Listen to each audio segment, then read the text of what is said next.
स्वतंत्रता दिवस के जिला स्तर के कार्यक्रम में आज जिस तरीके से सुबह एक नाटकीय ड्रामा देखने को मिला, उसको लेकर चर्चाएं आम है कि यूनुस खान आखिर मंच से क्यों उतरे। ऐसा क्या हो गया था कि आपको मंच से उतरना पड़ा और वहां पर करीब 15-20 मिनट तक एक तरह से एक ड्रामा देखने को मिला।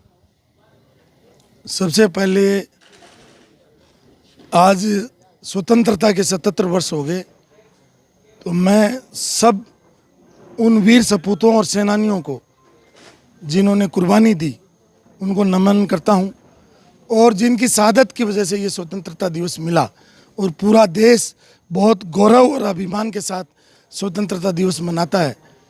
ये हमें उन वीर सपूतों की वजह से मिला जिन्होंने अपनी कुर्बानियाँ दी, और आज पूरे देशवासियों को मैं इसकी शुभकामनाएं और बधाई देता हूँ।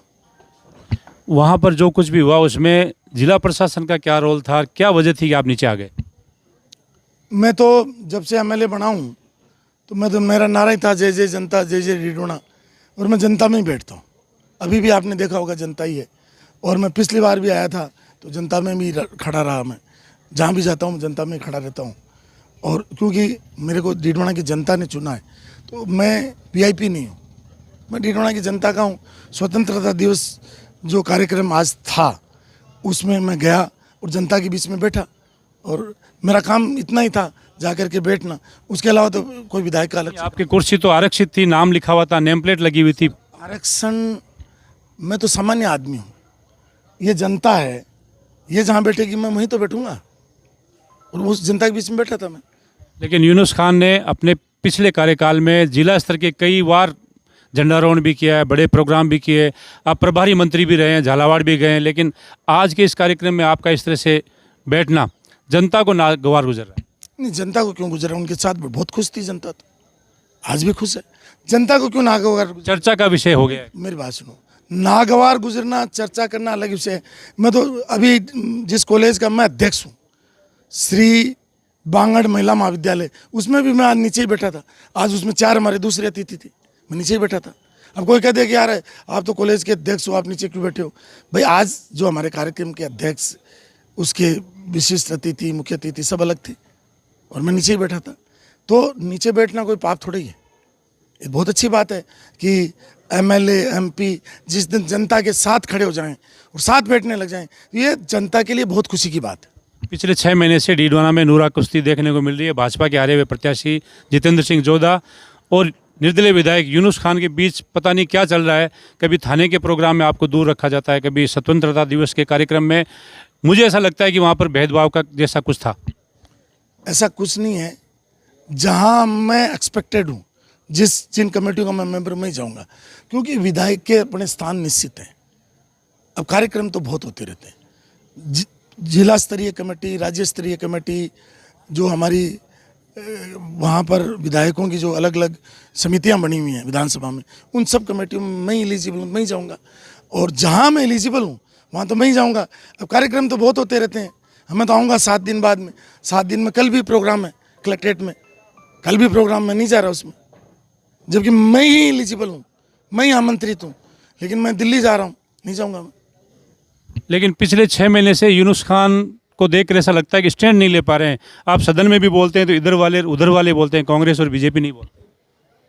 मैं जब खड़ा होता हूँ तो नापक्ष लोग इधर बैठते हैं और हाँ पक्ष इधर बैठते हैं, ठीक है सब। और हम सारे निर्दलीय और अन्य दलों, आरएलडी, आरएलपी, बसपा, निर्दलीय और बाप, हम सब एक लाइन में बैठते हैं। तो चूंकि जो विपक्ष का दर्जा मिला हुआ है वो तो मिला हुआ है कांग्रेस को, और सत्ता पक्ष का दर्जा मिला हुआ है वो मिला हुआ है बीजेपी को। तो हम कौन हुए? हम वो लोग हैं जो मध्य में बैठते हैं। तो हाउस में जब हम बोलते हैं तो इधर इधर हाथ करते हैं, तो इधर हो गया ऑलरेडी बीजेपी, और इधर हाथ करते हैं तो ऑलरेडी हो गया कांग्रेस। एक बात तो उसका इंगित ये है कि जो इधर खड़े हैं वो जैसे एक गांव के, इधर खड़े हुए गांव के, तो इधर। और जब सरकार का बोलना होता है तो मैं बोलता हूँ वसुंधरा राजे जी की सरकार, भजन लाल जी की सरकार, अशोक गहलोत की सरकार, वो बोलता हूँ। क्योंकि ये सत्ता पक्ष वाले आरोप लगाते हैं कांग्रेस पर, और कांग्रेस वाले आरोप लगाते हैं सत्ता पक्ष पर कि भाई आपने 8 महीने में बर्बाद कर दिया। हमने तो ठीक किया था। ये कहते हैं कि आपने 5 साल में बर्बाद कर दिया, तो हम कहते हैं कि इतना तो आपने बर्बाद किया और इतना आपने बर्बाद किया, ये है। तो जब हम ये बोलते हैं आपने बर्बाद किया तो इधर इशारा होता है, और आपने बर्बाद किया तो इधर इशारा होता है, ये है। एक फोटो को लेकर बहुत चर्चा है जिसमें आप सारे निर्दलीय विधायक खाना खा रहे हैं, वो फोटो बड़ी वायरल हो रही है, उसकी बहुत चर्चा है, तो क्या पकड़ा है? कुछ नहीं पकड़ा है भाई साहब, खाना पका हुआ था वो। फोटो को लेकर चर्चा क्यों है? आप सारे निर्दलीय अलग बैठे हैं। खाना हम निर्दलीय अलग ही बैठते हैं, विधानसभा में भी अलग ही बैठते हैं, और किसी को ज्ञापन देने जाते हैं तो अलग ही जाते हैं। हमारे साथ कौन जाएगा? निर्दलियों के साथ सत्ता पक्ष तो जाएगा नहीं, कांग्रेस जाएगी नहीं, ठीक है सब। तो हमारे अभी ऋतु बनाओ तो हमारी बहन है, उनके खिलाफ उन्होंने एक मुकदमा दर्ज कराया, तो हम 8 विधायक साथ ही गए, और एक जगह तो हम 14 जने साथ गए विधानसभा अध्यक्ष जी से मिलने, कि हमें भी सत्ता पक्ष और जो नापक्ष लोग भी है उनके अलावा हमें टाइम दो। और जब बोलने का मौका मिला तो तीसरा मैं ही बोला कि साहब इनके तो 100 उस समय 15 व्यक्ति थे और उनके थे 66, क्योंकि एक लोग जो है ये एमएलए एमपी बन गए, तो उनके अब 66 रह गए, ठीक है सब। उनके 66 रह गए तो, और उनके अब 114 हो गए। तो हम जो हमारे में भी एक एमपी बन गया, आरएलपी एमपी बन गया, तो हम रह गए 14, 15 की जगह हम रह गए 14। तो हमारे को उस 14 के अनुपात में आप समय दो, क्योंकि विधानसभा में समय का अलॉटमेंट होता है। वे भी हम हाँ पक्ष को इतना अलॉट करते हैं, ना पक्ष को अलॉट करते हैं, तो हम रह जाते हैं। तो हम कहते हैं कि हमारे को भी हमारे क्षेत्र की बात करनी होती है, इसलिए हमारा टाइम भी ज़्यादा बढ़ाओ, इसलिए हमें वो बोलना पड़ता है हाउस में। भजनलाल जी की सरकार के कार्यकाल को किस तरह से मानते हैं? हाल ही में जो विधानसभा के अंदर मुकेश भाकर का निलंबन हुआ, उस पर आप क्या कहेंगे? ये सब चीज़ें जो चल रही है वर्तमान में, इनको लेकर आप क्या कहेंगे? देखिए, जो मुकेश भाकर जी का निलंबन हुआ वो खेदजनक है, ये नहीं होना चाहिए था।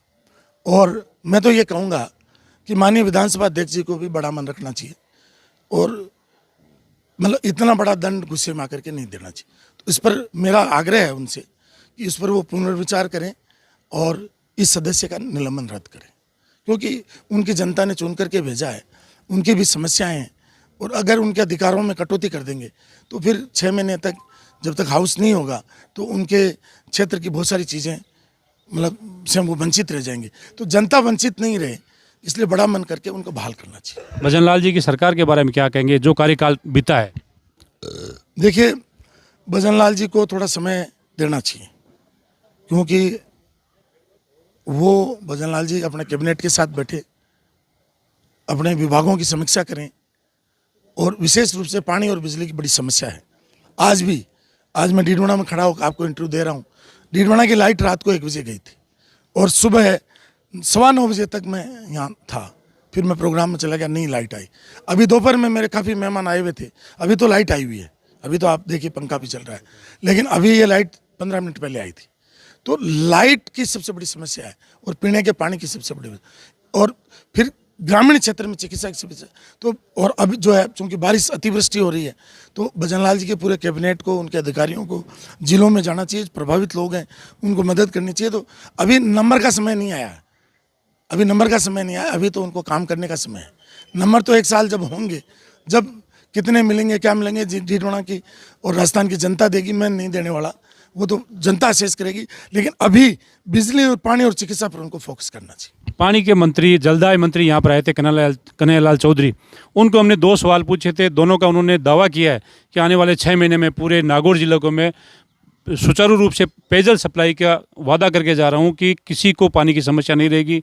मैंने उनसे एक ये पूछा था कि जो पानी 200 क्यूसेक छोड़ा जाता है इंदिरा गांधी नहर से, वो केवल यहाँ पर 128 के करीब पहुँचता है, और दूसरा जो 40 MLD पानी डीडवाना को मिलना चाहिए, उसका 28 MLD मिल रहा है। दोनों पे उनका जवाब गोलमाल जवाब था।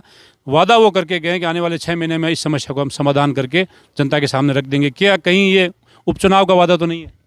देखिए, अखंड नागौर जिसमें डीडवाना कुचामन जिले भी शामिल हैं, आपकी ये बात सही है कि इस दोनों को जिलों को 200 क्यूसेक पानी आवंटन हुआ था, और अभी जो आपने मात्रा बताई 128 क्यूसेक की, ये 128 भी नहीं मिल रहा है, 123 क्यूसेक के आंकड़े ये बताते हैं।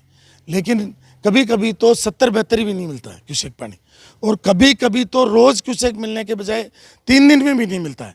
तो आपने पत्रकार होने के नाते सवाल पूछा और मैंने जनप्रतिनिधि होने के नाते विधानसभा में मेरा क्वेश्चन लगा हुआ था तारांकित, उसके सप्लीमेंट्री में मैंने पूछा कि साहब हमारा जो आवंटित पानी है 200 क्यूसेक, एक तो वो दिलाइए, दूसरा हमारा ढीडमना का 40 MLD आपने सही कहा कि 28 MLD मिल रहा है, यानी 12 MLD कम मिल रहा है, और मैं आपको कह रहा हूँ 12 से भी ज़्यादा मतलब कम मिल रहा है, क्योंकि ये तो एवरेज आ रहा है।